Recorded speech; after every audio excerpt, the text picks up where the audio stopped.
Assalamualaikum warahmatullahi wabarakatuh. Baiklah anak-anak sekalian yang membanggakan kelas 9 SMP Hidayah. Pada kesempatan hari ini Bapak mengampu pelajaran sejarah kebudayaan Islam. Yang mana kita tahu sejarah kebudayaan Islam adalah sejarah mempelajari tentang bagaimana keadaan Islam masa lalu. Sejarah kan itu adalah peristiwa yang terjadi di masa lalu. Oleh karena itu SKI atau sejarah budaya Islam kita mempelajari sejarah Islam di masa lalu. Baiklah, pada kesempatan hari ini materi kita yang pertama adalah sejarah masuknya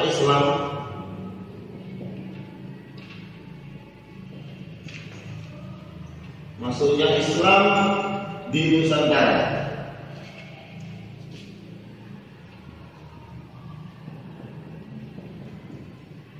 Ya, sejarah masuknya Islam di Nusantara.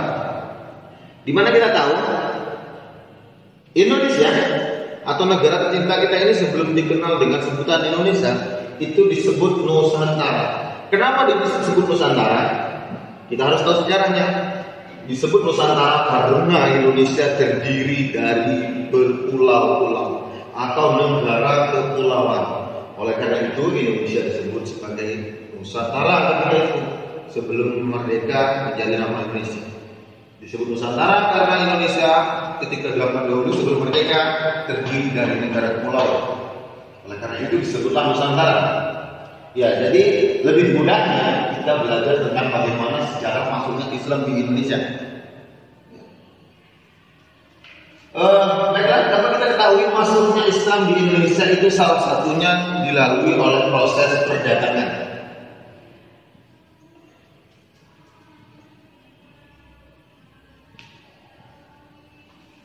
Nah, jadi tidak dipungkiri proses perdagangan itu sangat mempengaruhi dalam penyebaran Islam di Nusantara itu sendiri. Karena perdagangan ini adalah suatu penyebaran agama yang paling efektif ketika itu. Karena apa? Banyak sekali pedagang-pedagang itu dari Arab, kemudian Persia, kemudian Gujarat, kemudian ada juga dari India. Nah, dari berbagai macam saudagar pedagang ini, nah mereka beragama Islam. Nah, sehingga pada proses perdagangan ini banyak terjadi kontak sosial, percakapan, perdagangan, kemudian dari situlah dimulai penyebaran agama sedikit demi sedikit. Bertahap. Arab ini ya Timur Tengah misalnya. Kemudian Persia ini ya di Iran. Kita kenal sekarang dengan negara Iran. Gujarat ini India.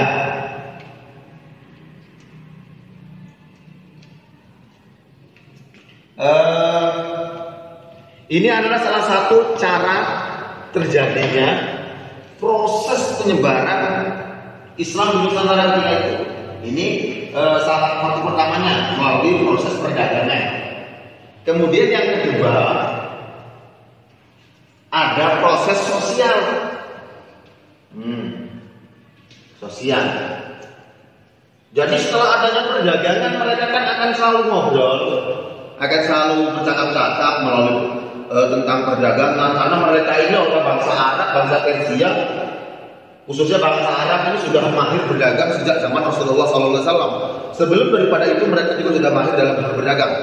Maka dari itu waktu itu bangsa lokal atau bangsa kita, bangsa Indonesia, bangsa Nusantara ketika itu kan mereka banyak belajar bagaimana cara berdagang melalui bangsa Arab ini.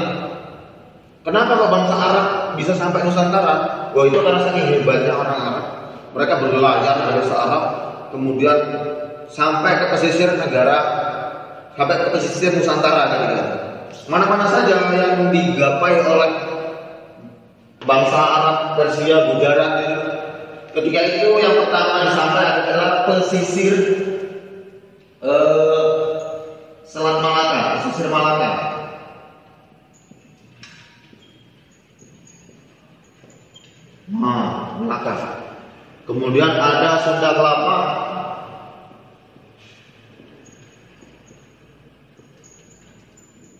dan ada juga Gresik.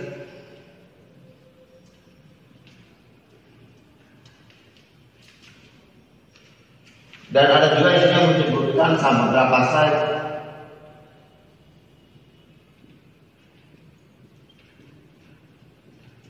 Samudra Pasai. Ya, jadi ketika pertama kali proses perdagangan ini, bangsa Arab, bangsa Persia, bangsa Gujarat ini mereka berlayar dari negara masing-masing, dari tempat mereka masing-masing ke pesisir-pesisir ini. Nah, Pesisir Malaka, kemudian Selat Kelapa, Samudra Pasai dan Gresik. Karena layar kan proses yang digapai mereka nggak mungkin daratan, yang jelas pesisir atau pelabuhan seperti itulah yang kita kenal sekarang. Jadi banyak ketika itu bangsa Arab kan yang menyebar daerah-daerah pelabuhan seperti itu. Kalau di Palembang sendiri kita bisa kenal tuh di berapa hulu itu, daerah pesisir kan. Nanti kita juga akan bahas tentang bagaimana Islam bisa ada bangsa Habaib. Nah, itu kan salah satunya adalah dulu karena proses perdagangan, sehingga dari itu dapat tersebar Islam di Nusantara. Salah satunya nanti di Palembang.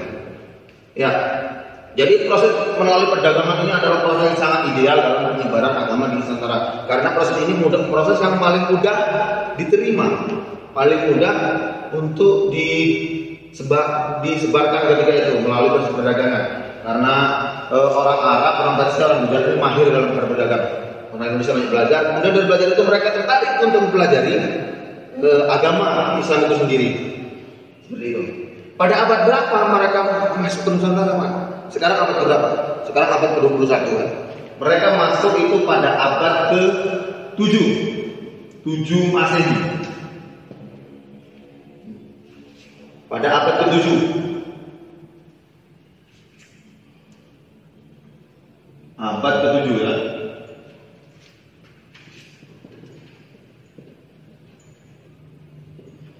Ada juga sebagian berkata abad ke-5. Tapi kita lebih cenderung pada abad yang ke-7. Jadi mereka masuk ke Nusantara itu pada perkiraan pada abad ke-7. Gitu. Melalui proses perdagangan yang dibawa oleh bangsa Arab, Persia, Gujarat, dan India. Di mana-mana saja, di daerah pesisir Malaka, kalau sekarang Malaka itu lebih kita kenal Malaysia. Kemudian Sunda Kelapa, ini pesisir Banten. Kemudian Samudra Pasai, ini pesisir Aceh. Kalau Gresik, ini pesisir Jawa Timur. Nah, jadi seperti itu. Kemudian proses yang terjadi kedua bagaimana cara penyebaran Islam di Nusantara. Nah, jadi melalui proses sosial. Jadi bangsa Arab, bangsa Persia, Gujarat itu sebelum melalui penyebaran itu pertama kali perdagangan, kan kedua sosial. Nah di sosial ini setelah melalui perdagangan mereka banyak bersosial. Karena kan kalau kita mau laris dagangnya itu kita harus banyak promosi lah. Kalau sekarang, kalau orang dulu harus banyak kawan. Nah jadi bangsa-bangsa Arab, Persia, Gujarat, India ini mereka banyak cari kawan dari orang-orang dalam, orang-orang Indonesia khususnya. Jadi itu orang Nusantara kan dulu dari Indonesia. Jadi mereka banyak cari kawan ke sana, kemana-mana, ke kerajaan-kerajaan Majapahit ketika itu. Nah ingat, sebelum terjadinya penyebaran Islam di Nusantara, ketika itu kepercayaan yang ada di Nusantara adalah Hindu dan Buddha. Maka banyak candi, banyak kelenteng-kelenteng di Indonesia. Nah itu mereka semua ada sebelum Islam ada. Jadi maka ada Candi Borobudur, itu peninggalan umat Buddha. Ada Candi Prambanan, peninggalan umat Hindu. Itu terjadi sebelum daripada Islam masuk ke Indonesia. Mereka sudah ada terlebih dahulu. Kemudian tadi kita kembali lagi kepada proses sosial yang bagaimana bisa menyebarkan Islam di Nusantara. Sosial ini memang sangat besar. Setelah channel mereka banyak, selain berdagang, mereka juga ternyata bangsa ini menyebarkan agama. Itu karena banyak ulama. Di sini juga ada banyak ulama yang berdagang. Jadi seperti itu anak-anak. Buktinya, bukti Islam menyebar di Nusantara abad sekian itu ada apa? Ada beberapa bukti. Di antaranya adalah ditemukannya makam Fatimah binti Maimun. Nah, ini bukti pertama. Kemudian ada 3. Pak sebutkan 2 tadi. Yang kedua ada makam Raja Malik Saleh.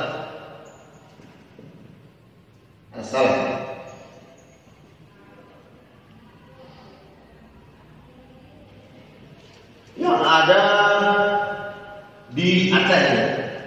Ini daerah Jawa. Jadi 2 makam ini membuktikan bahwasannya di Indonesia ketika itu, di Nusantara ya, ketika itu sudah ada penyebaran Islam, sudah dilakukan penyebaran Islam. Jadi Pak ulangi kembali, sejarah masuknya Islam di Nusantara itu dimulai pada abad ke-7. Prosesnya melalui perdagangan yang